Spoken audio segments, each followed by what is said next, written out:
ఓం నమః శివాయ. అతి మృదులౌ మమ చరణౌ అతి కఠినం తే మనో భవానీశ. ఇతి విచికిత్సాం సంత్యజా శివ కథమాసీద్గిరౌ తథావేశః. ఈ శ్లోకంలో ఆచార్యులు ఇంకా ఆ భగవంతుడి యొక్క విశేషాలను ఎంత మనస్సులో దాచుకున్నా సరిపోవట్లేదు, తృప్తి కలగటం లేదు. ఇంకా ఇంకా ప్రార్థన చెయ్యాలి, ఇంకా ఇంకా స్తోత్రించాలి, ఆ పరమేశ్వర గుణాలు ఇంకా మనస్సులో ధ్యానించాలి అనే విషయాన్ని ఈ శ్లోకంలో మనకి చూపిస్తున్నారు, ప్రార్థన చేయిస్తున్నారు. అతి మృదులౌ మమ చరణవు, నా పాదాలు అతి సుకుమారాలు అనుకుంటున్నావు కదా. అతి కఠినం తే మనో భవానీశ, ఓ భవానీపతి నీ మనస్సు అతి కఠినం అని అనుకుంటున్నావు కదా. ఇది విచికిత్సాం సంత్యజ, ముందు ఈ సందేహాన్ని వదిలిపెట్టు తండ్రి. శివ కథ మాసీద్గిరౌ తథావేశః, నీ నివాసం, నీవు సంచరించేది కఠినమైన కొండల మీద పర్వతాల మీదనే కదా. కాబట్టి ఓ భవానీపతి, ఆ తల్లితో కూడి ఉన్న నిన్ను ప్రార్థిస్తున్నానయ్యా, నీ సుకుమారమైన సున్నితమైన మనస్సు నా మీద కాస్తంత అనుగ్రహించని తండ్రి అని ఈ శ్లోకంలో ఆచార్యులు చూపిస్తున్నారు.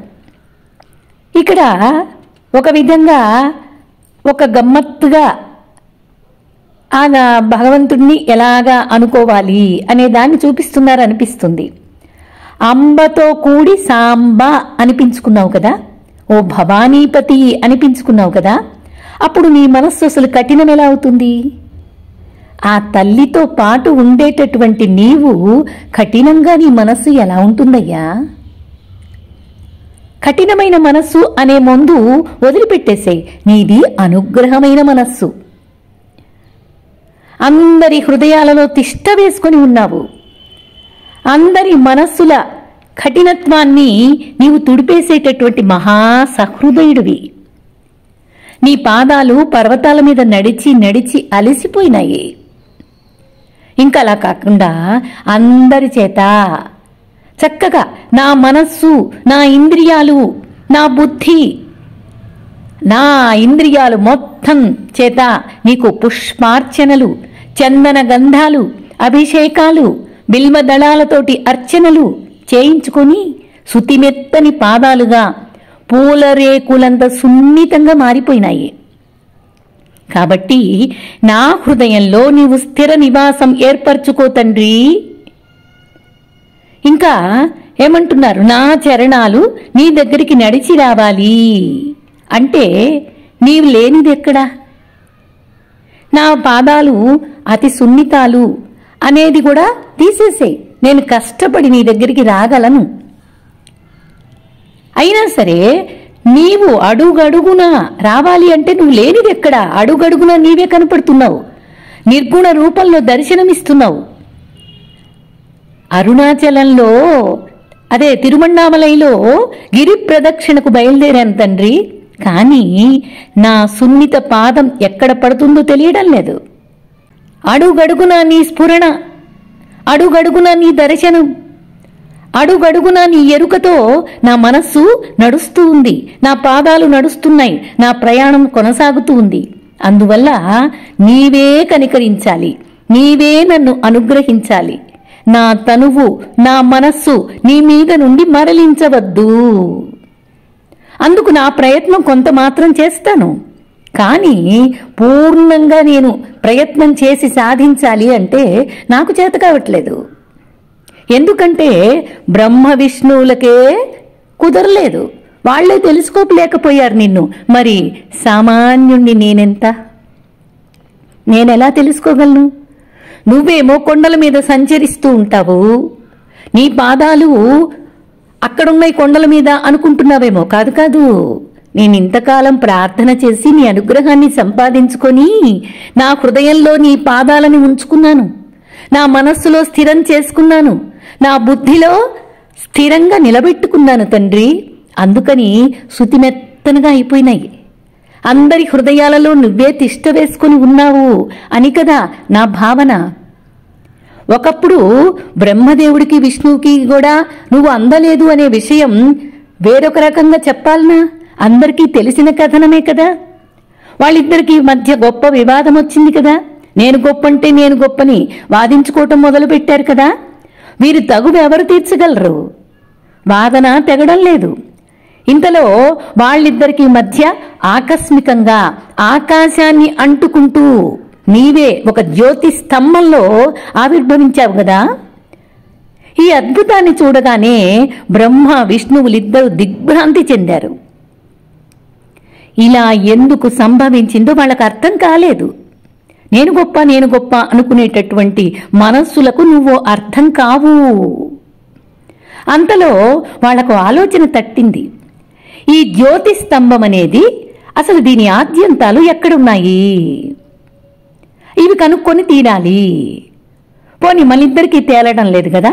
నువ్వు గొప్పంటే నువ్వు గొప్ప అని అనుకునే స్థితిలో లేము. నేను గొప్ప అనుకుంటున్నాము. కాబట్టి ఎవరు కనుక్కుంటే వాళ్ళు గొప్పవాళ్ళు అని ఇద్దరు నిర్ణయించుకున్నారు.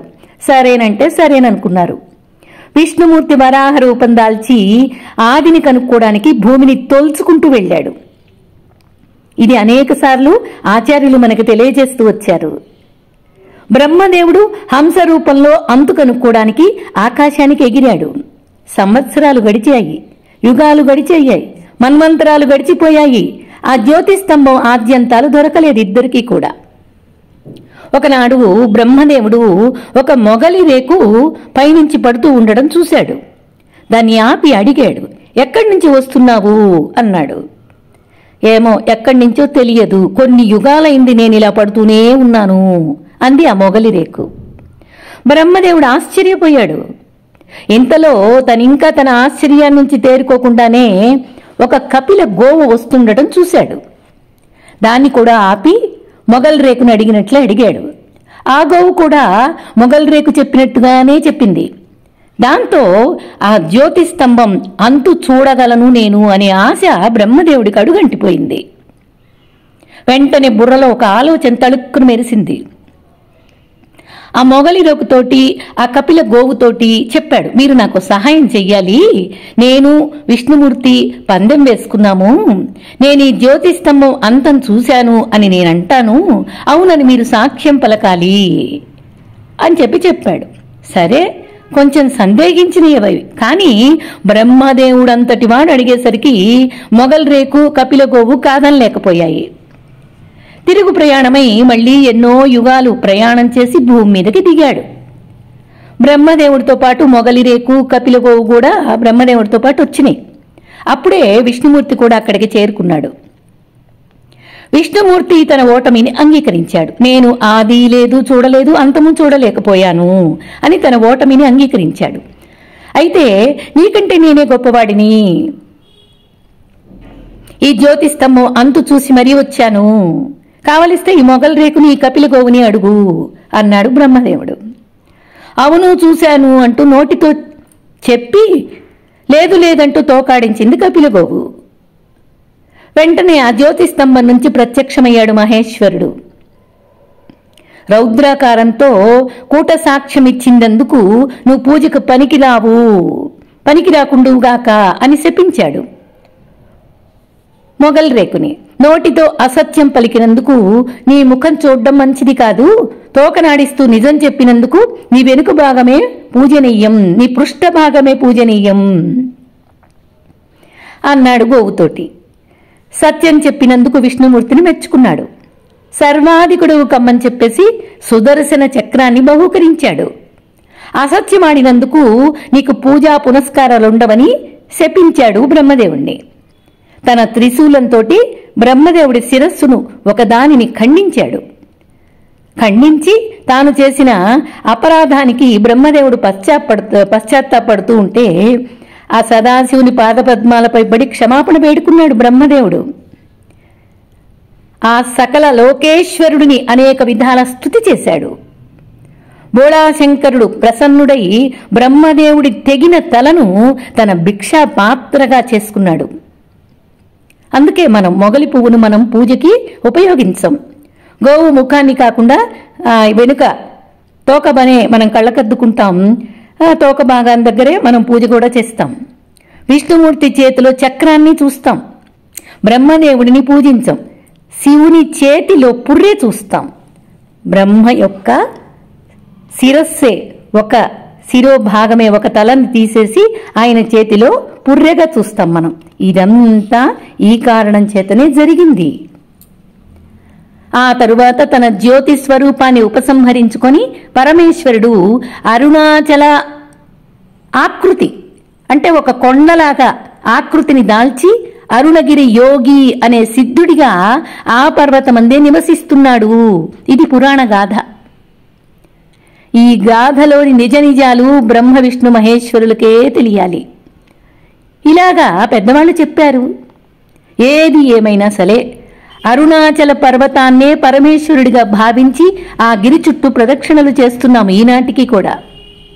ఆ పర్వతం మీద కామరూపులై అనేక మంది తపస్సు చేస్తున్నారు అని ప్రతీతి ఉంది. కొన్ని వందల సంవత్సరాల క్రితం విరూపాక్షి దేవర అనే ఆయన ఆ కొండ మీద గుహలో తపస్సు చేశారట. ఆనాటి నుంచి ఆ గుహకి విరూపాక్ష గుహ అనే పేరు వచ్చింది. ఇప్పటికీ ఆ విరూపాక్ష గుహ అనేక మంది సందర్శిస్తూ అక్కడికి వెళ్ళినటువంటి వాళ్ళకి పరమేశ్వరుడు కొండ రూపంలో ఉన్నాడు అనే భావన తెలుస్తూ ఉంది.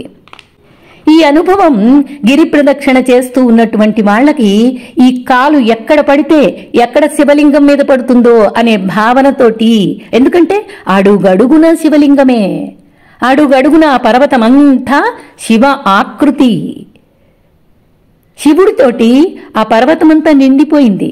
అందుకని పర్వతం మీద నడిచేటటువంటి వాడివి అని ఈ శ్లోకంలో ఇక్కడ ఆచార్యులు చక్కగా చెప్తున్నారు.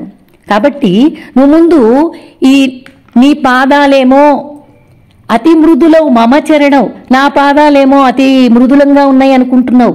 అతి కఠినంతే మనోభవానీశ, నీ మనస్సు భవానీతో కలిసి ఉన్నప్పుడు నువ్వు కఠినంగా ఎలా ఉంటావయ్యా అసలు?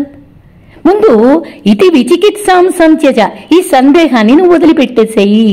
నువ్వు కరుణామయ హృదయుడివి, నువ్వు భక్తానుగ్రహ కారకుడివి, మంగళకరుడవి, అనుగ్రహ ప్రదాతవు, జ్ఞానాన్నిచ్చేటటువంటి జ్ఞాన జ్యోతి స్వరూపానివి.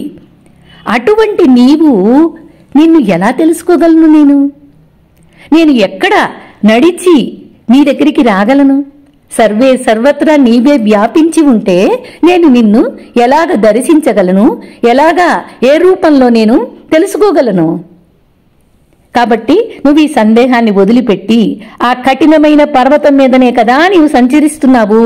అలాగే నా హృదయంలో, నా బుద్ధిలో, నా శిరోభాగంలో స్థిరంగా ఉండు తండ్రి అని ఆచార్యులు ఆర్తితో భక్తిగా మన చేత ఈ ప్రార్థన చేయిస్తున్నారు. అతి మృదులౌ మమ చరణౌ అతి కఠినం తే మనోభవానీశ ఇతి విచికిత్సాం సంత్యజా శివ కథమాసీద్గిరౌ తథావేశ. ఓం నమః శివాయ.